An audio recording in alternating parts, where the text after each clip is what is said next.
Hi, welcome back, and I am going to unwrap a parcel in a minute. So I'm a bit sad because this November I was all booked in to go to Japan to go to the International Mokuhanga Conference, and I was really looking forward to it. I was going to go to visit Awagami Factory as well, and it was all going to be really exciting. And of course, like so many things this year, it's been postponed.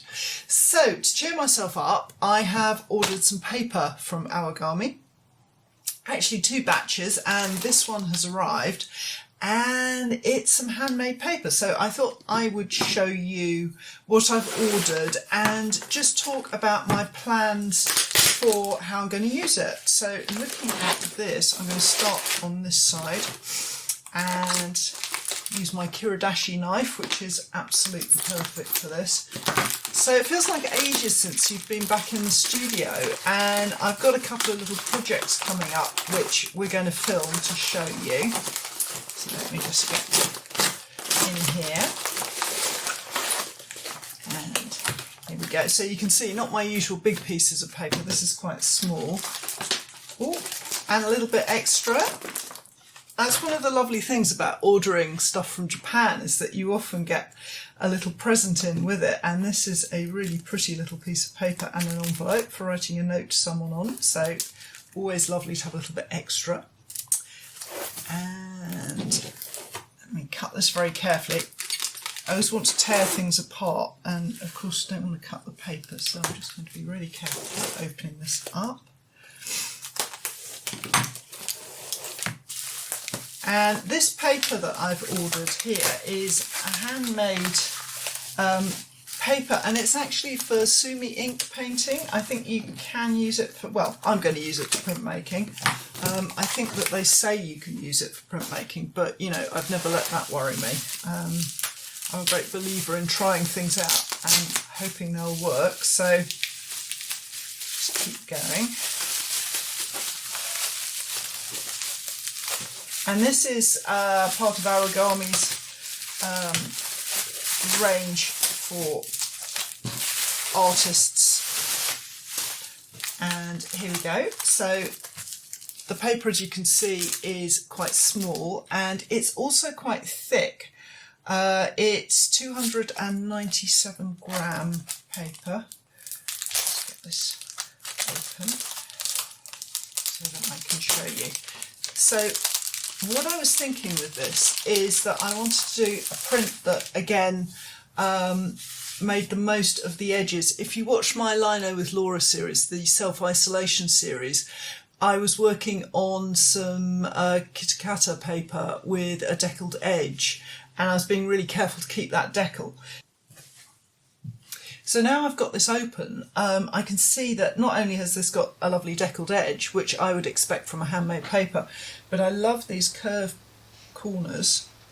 And I ordered it because I was thinking of doing a little print, and I was inspired I'm quite interested in calligraphy, and I've mentioned the artist Toko Shinoda before, who is a Japanese female artist, and she's remarkable. Her work is really remarkable. I advise you look her up. I'll put her name in the notes below. And I've been playing at home with making ink myself. My son gave me a book about how to make ink, and I made this oak gall ink, which was great. I'm not going to use it for printing because ink made out of oak gall is slightly corrosive. It's a fantastic ink that it goes darker with age. It doesn't fade, it goes darker, but it's best used on vellum rather than paper. So I'm not going to actually use it in my printmaking. But while I was fooling about with it, I started sort of brush painting and making mocks. So in my head, I had this kind of almost semi-abstract landscape worked out using brush strokes, which was great. And then the paper arrived, and I'm looking at it and thinking how to use it.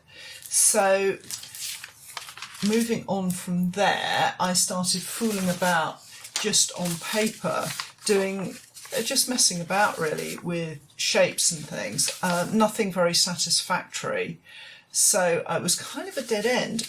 So having fallen in love with the idea of doing a little print, I then got this message from Bankside saying that they were having the mini print show at Christmas time as usual. That's something they do every year.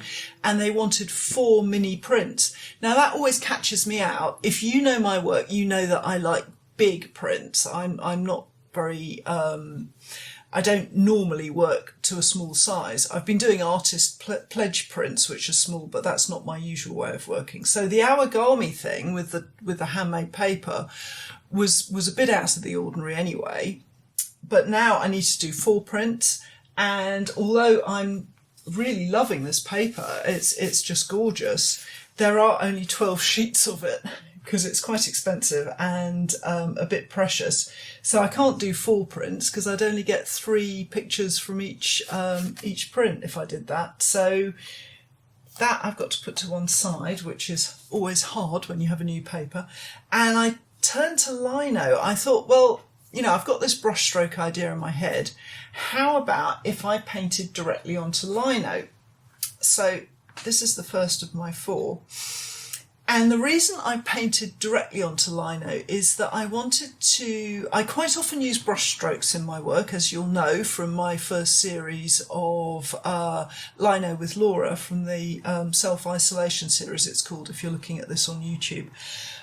I wanted to do an entire picture painted onto the lino, and it has to be done direct to lino, because if I were to paint the whole picture on paper or onto canvas, then it would be a nightmare to transfer onto the lino. So it has to be immediate. The trade-off, of course, is that I'm painting mirror image, because I have to paint this in front of me, and then of course it's going to print in the mirror image. So I had a mirror while I was working, and I was sort of holding the little picture up consistently as I was working. And this is painted in Sumi ink, which is water-based ink, and this very cheap children's poster paint. And I used my Japanese brushes here to work with, and I loved it. I was like painting away at it, and I was thinking, you know, painting is great. You know, I was really excited about it. But it looks incredibly dreary, I know, because it's just black and white. But the colour I'll introduce as I work. So having sort of had the excitement of doing that, I then created 3 other prints as well. So this one is classic winter day stormy sky print, and then I went on to, I wanted to do one that was very glowy and warm. So this is an evening print, and I love that moment you sometimes get in the winter where the sky is really glowy, pinky orange, and there's a very sort of saturated colours, and the sun's low in the sky. So that's that one. And then I've got an early morning print, something very delicate, and I haven't quite decided on whether this is going to be a winter or not, but I wanted a kind of shading in the sky, that kind of moment at the early in the morning where you're not quite sure what colour the sky is even. So that's that one. And then finally I've got a daytime one where I wanted snow in the fields and then a kind of hard blue sky with white clouds and stuff. So you might have noticed that I have already cut around the edges of these, and that's because we had plans to make a film about this and I simply couldn't wait to do the cutting. So I'm sorry about that. I have gone ahead and I have cut around the edges. And also, having gone this far, I decided that I would have some special paper to do these on. So I've ordered myself some grey paper. I don't normally work on a coloured paper, but I've ordered some grey paper to experiment with.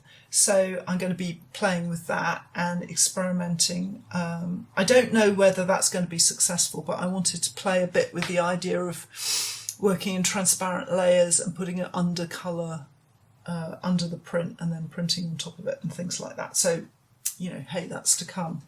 So that's basically it for this film. I just wanted to show you the kind of disconnected way that my mind works, and also to show you some lovely paper, and to get over my feeling a bit sort of wistful about the fact that I'm not going to Japan in November.